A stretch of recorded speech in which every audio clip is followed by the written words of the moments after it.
Cedo la palabra a continuación al magíster Juan Carlos Pasco. Bueno, buenas noches con todos y todas, gracias por estar acá y lo primero es agradecer a Hilberto por la invitación. Yo les voy a cambiar un poco la dinámica. Mi labor acá es sustentar por qué apareció la necesidad de ubicar a la gestión del conocimiento como uno de los pilares de la política nacional de modernización de la gestión pública. Lo que vemos acá resume un poco el proceso de construcción y solo para... me voy a tomar el tiempo para ser prudente, podríamos hablar bastantes cosas. Lo que buscamos aquí es detallar, resumir un proceso de construcción de una política pública que surge ante la necesidad de plantear metas claras para las entidades del Estado en un plazo determinado, en tanto, aun cuando han habido muy buenos avances en el tiempo, en los distintos periodos de gobierno, veíamos que no había surgido, como es efectivo, una política que nos diga, más allá de la ley de modernización, que nos diga como modernización, que entendemos hacia dónde vamos y cómo ponemos el cambio y el resultado primero en las entidades públicas. Habíamos hablado y podríamos hablar mucho sobre qué se había hecho, pero lo que queríamos plantear es cómo podemos avanzar más allá de un grupo, un periodo, un espacio, porque claramente, y si están en la función pública se dan rápida cuenta, dependemos mucho de los espacios políticos, de las ventanas de oportunidad que fueron mencionadas, dependemos mucho de la visión o no que tengan los decisores en el momento, y no necesariamente logramos plantear una ruta clara, validada y participante por el conjunto de entidades. Y eso en la realidad es un problema. Entonces, volviendo al proceso de construcción, esto obviamente surge de un proceso de conocimiento previo. Y en esa primera parte alegamos a lo que se había desarrollado, fuimos también con un desarrollo en función del conocimiento de expertos nacionales, internacionales, políticos, funcionarios, sociedad civil, academia, y luego de esto, que empezó a fines del 2011, en la realidad nos tomó casi todo el 2012, realizar el proceso hasta la culminación y luego aprobación a inicios del 2013 de la política, nos permitió tener un documento que sistematice todo ello. De hecho, construimos varios documentos para llegar a este, y a partir de eso buscamos asegurar que las validaciones que se vayan dando nos lleven finalmente a un documento que sea recibido adecuadamente por los tomadores de decisiones y que no surja lo que muchas veces parece una política hecha en gabinete, sin mirar la realidad, sin consultar a los expertos, sin consultar sin conocer supuestamente lo que sucede. Y ello nos llevó a generar un grupo de trabajo con principalmente representantes de los sistemas administrativos del país, pero que luego nos llevó a hacer unos lineamientos de política, nos llevó luego a compartirlos en un seminario internacional, Valgan Verdades. Cuando lo planteamos, teníamos la buena intención de decir, bueno, con el seminario va a ser como el pedestal para poner la política y que todos la conozcan. La realidad, como siempre, supera lo que uno a veces plantea, y sí nos sirvió muchísimo para compartirla, para recibir experiencias, para transmitir conocimientos, para recibir también mucho de ello, y luego ya pasó un proceso mucho más de ajustes administrativos, normativos, y el proceso regular de aprobación de decreto supremo. En ese lapso y durante todo ese año, entre las consultas, discusiones, validaciones, es que surge justamente la necesidad que uno de los pilares en el enfoque, primero que todo teníamos un marco que nos pusimos, es una posición, pueden haber varias, y es que el enfoque de gestión por resultados era como nuestro orientador general. Porque obviamente, más allá de decirlo y decir, no, es que el ciudadano es el centro de todo esto, deberíamos saber, pusimos efectivamente al ciudadano y comenzamos a pensar en función de él cómo trabajar este tema, y también siguiendo ciertas experiencias nacionales e internacionales. Pero en el punto de gestión del conocimiento, que es lo que me toca, nos damos cuenta de y aquí lo que voy a ir comentando son problemas, finalmente problemas que fuimos relevando en los espacios, en las discusiones, en las experiencias, y que luego justamente a partir de eso dijimos, bueno, hay que ir hacia estos temas o hay que asegurar que esto no pase desapercibido. Y uno, cantadísimo, alta rotación de personal en las entidades públicas, lo que conlleva, como decimos acá, pérdida de conocimiento y constante reconstrucción de la misma. Los que estamos en la función pública nos damos cuenta, muy a nuestro pesar, que vemos pasar equipos.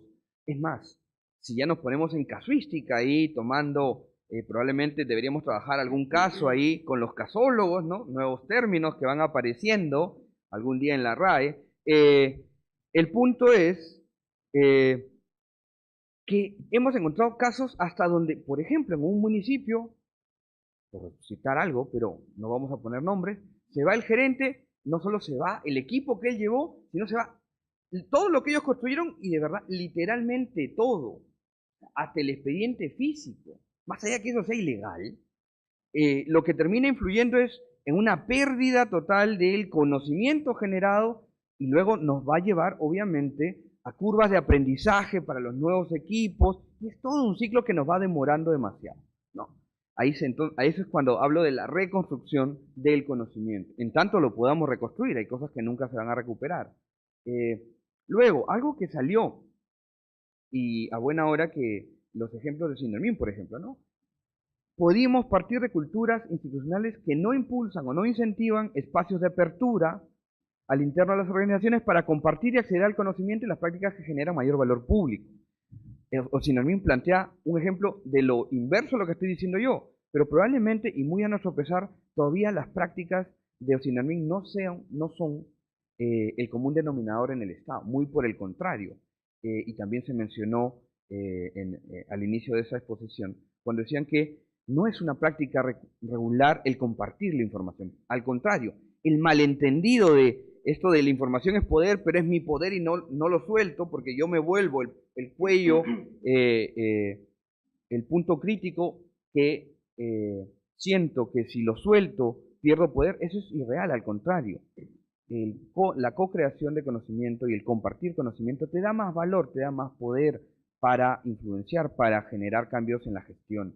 Pero bueno, eso no siempre se entiende. Y hablar ya de espacios donde el capital intelectual y de hecho el capital estructural, que es lo que explotaría, por ejemplo, los casos que planteaba Sindermin, las relaciones, las exposiciones, los espacios informales, que en verdad tenemos que darnos cuenta, más allá de que sea una institución pública o privada, las relaciones formales tienen un canal, generan un conjunto de conocimientos, pero las relaciones informales sueltan normalmente mucho más espacios de creación de lo que uno cree, pero no las generamos, damos espacios, no damos tiempo para que nuestros especialistas, nuestros funcionarios compartan eso, que vayan tranquilamente a tomarse un café, que compartan en el pasillo, como decíamos antes, el conocimiento que tienen.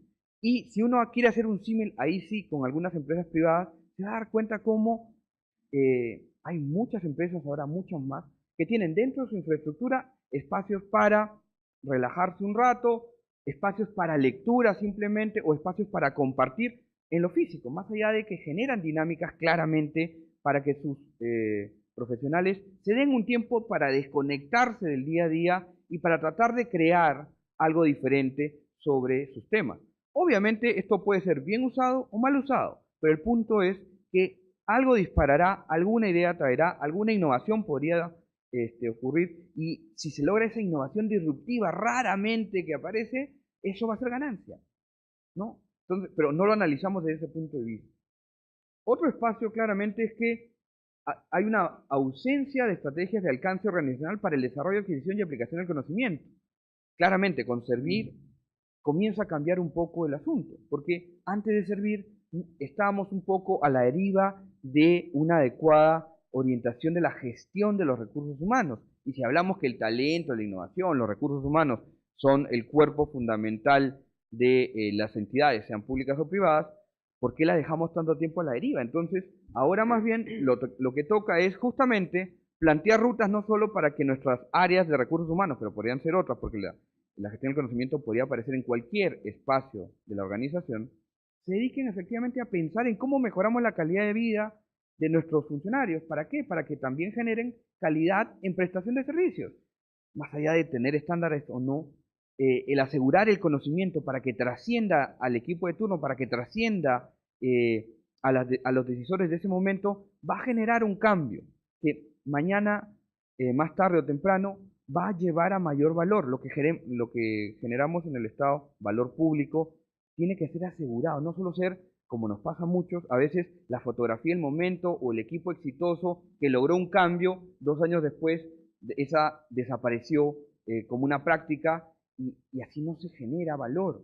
No pueden ser fotografías de momentos, tiene que ser un continuo que nos permita efectivamente avanzar, porque atrás de todo o al frente de todo están los ciudadanos. Y nosotros nos debemos a los ciudadanos cómo generamos valor hacia ellos. Y el conocimiento que llevamos a las organizaciones y que generamos en esas organizaciones tiene que ser valorado. No solo para que yo mejore profesionalmente, para que luego tenga más cartones, tenga más experiencia y sean mejor contratados, sino para que la organización donde yo resido, donde yo trabajo y destino mis horas de trabajo y para la cual me pagan, genere más valor cada vez, porque tenemos que estar en un proceso continuo de innovación. En esa misma línea, como decimos, tenemos que desarrollar también profesionalmente a los servidores y funcionarios públicos, porque el llevar más conocimiento, el llevar un mayor desarrollo, de todas maneras va a conllevar luego a mayor valor en la organización. Ahora, esto no es, entonces capacitamos y capacitamos por capacitar. No, claramente es qué tipo de conocimiento necesitamos fortalecer, cómo lo logramos, y eso entonces redundará en un desarrollo para la organización y en un desarrollo para los profesionales de la organización. Por otra parte, y también fue mencionada en otra exposición, tenemos que asegurar la sostenibilidad de los datos, información y conocimiento que se genera. Y volvemos a los puntos. ¿Cuántas veces se nos ha perdido información como entidad? Información valiosa que nos costó tiempo, recursos y que luego de la nada se pierde. No podemos seguir en esa línea, pero sucede mucho más de lo que uno debería tolerar. Entonces, ¿cómo aseguramos que gestionamos la información, el conocimiento de la manera adecuada para generar valor? Y ahí hay todo un desarrollo, algo también se habló antes, de cómo conseguirlo y es súper importante. Ahora bien, otro punto que nos llevó finalmente a asegurar el pilar, la ausencia de la institucionalidad a nivel nacional para el funcionamiento de los sistemas de seguimiento, evaluación y gestión del conocimiento. Suena o puede parecer raro, pero también en el país no hay, debo hablar de rectorías funcionales si quieren, pero cuando uno dice, no sé, tesorería, hay un equipo de tesorería, hay un sistema administrativo sobre el tema y nos soporta bastante bien. Cuando uno habla y ahora con la nueva gestión pública, que ya de nueva tiene poco, porque son como 30 años atrás, pero cuando uno habla de la necesidad de evaluar, de hacer seguimiento, de poner el resultado, la meta, que es fundamental, porque si no, no sabemos hacia dónde vamos, resulta que nos miramos entre las entidades y decimos, bueno, ¿y quién es el rector? ¿Quién nos ayuda? ¿Quién nos da esa luz para seguir en el camino? Y nos miramos entre todos porque nadie la tiene clara. Y entonces lo que sucede, muy a nuestro pesar, es que cada uno va avanzando como puede o como cree que debe hacer. Entonces no hay claridad en ese punto. Igual en la gestión del conocimiento. Por ejemplo, ahí desde la Secretaría de Gestión Pública veíamos cómo, ¿y quién es el rector? O quién, más allá de hablar de quién es el padre de la criatura, es quién va a ayudar a las entidades a avanzar en este tema. Y nos veíamos a servir y decíamos, bueno, es compartido, quienes otros juegan un rol acá, y hasta ahora, de cierta manera, no hemos logrado asegurar eso. Eso que puede sonar menor, en la realidad es una piedra de toque si queremos luego tener, en el Estado muchas veces nos llevamos por directivas, normativas, protocolos, lineamientos, decretos, etcétera, etcétera. Bueno, ¿quién nos dice más o menos cómo avanzar? Avanzamos primero por la sistematización, avanzamos primero por el enfoque de buenas prácticas, avanzamos primero por dónde, cómo, no está tan claro. Eso nos lleva obviamente a que no podemos asegurar necesariamente una adecuada gestión de los sistemas de información y el conocimiento. No estoy hablando solamente de las TIC. Las TIC tienen sus rectores, ahí veo algunos amigos que han pasado por ese equipo rector, pero el punto es Acá hablamos de sistemas de información y de gestión de la información y de gestión del conocimiento. ¿Quién nos asegura y nos da la pauta, o por lo menos qué equipo de alguna manera nos dice por dónde ir? Como Estado no está tan claro.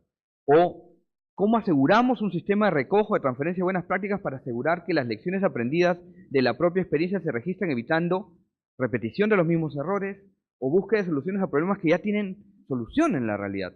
Y a veces nos sucede tanto que asusta. No, esta es la solución. Oiga, en verdad eso lo vimos hace como 2 gestiones atrás. ¿Y dónde estaba? Ah, bueno, es que luego se perdió la información o el equipo se fue y se acabó el asunto. Entonces, el Estado no puede darse ese lujo.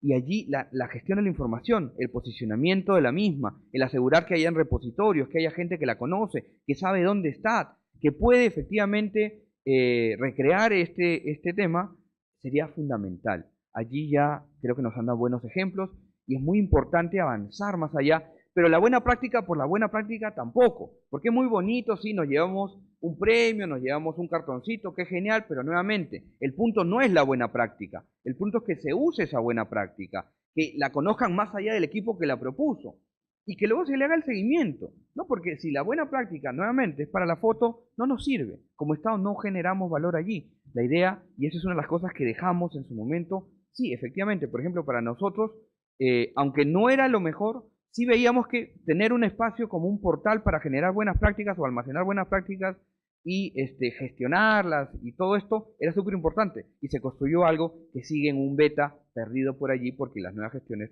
todavía, bueno, la actual, yo no puedo hablar por la actual porque la actual creo que está haciendo muchas cosas, pero hubieron algunos mesecillos por allí un poco perdidos en el espacio donde decayó el proceso. Finalmente, ¿esto a qué nos lleva? Pérdida de tiempo, ineficiencia en la gestión de recursos humanos y financieros.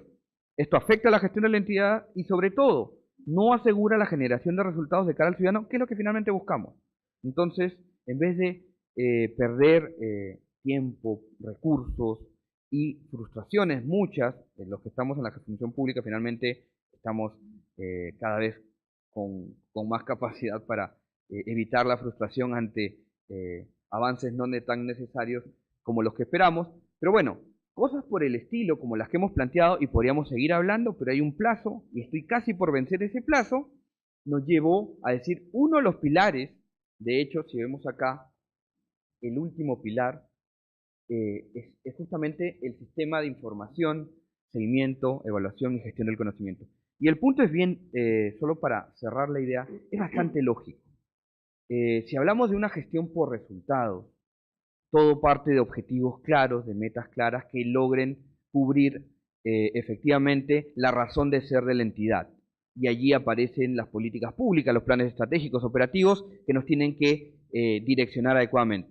Entiéndase, por tanto, el planeamiento no es un documento que tenemos que hacer porque nos obligan a hacerlo, sino es una herramienta de gestión real que nos orienta hacia dónde debemos lograr el corto, mediano y largo plazo, más allá de los equipos, de las directivas parciales que puedan ir saliendo. Pero como todo ello tiene que tener un enfoque sustentado en presupuesto, aparece la lógica de los presupuestos por resultados, que adicionalmente el Perú los lleva desde el 2007 a la actualidad y tiene un buen avance en ello. Hablamos de más del 60% del presupuesto del país puesto en un enfoque por resultados. Ahora hay que asegurar que eso, que ya cumplió, que pasó un filtro de metodología, efectivamente esté generando el resultado que estábamos planteando. Y ahí nos saltaríamos al último pilar. Pero para que se den esos resultados, tenemos que tener este cuerpo institucional con procesos claros, con orientaciones claras, con servicios óptimos, soportados en estructuras organizacionales adecuadas, que sean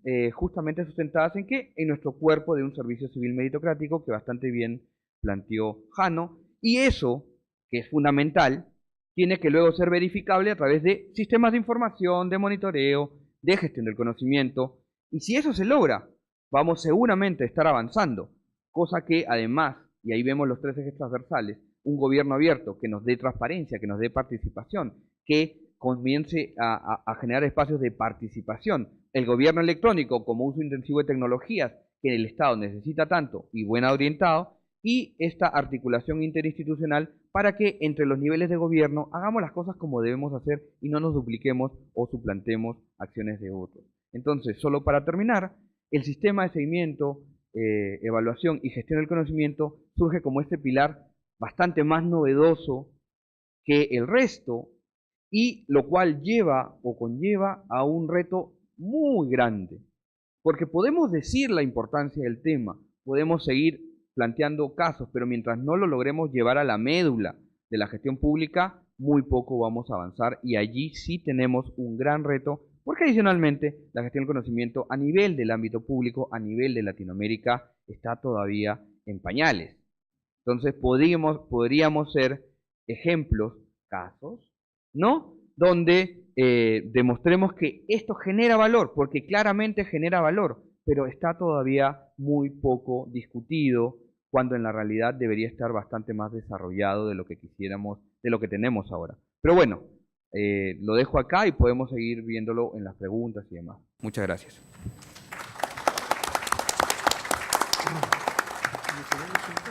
Agradecemos la intervención del magíster Juan Carlos Pasco.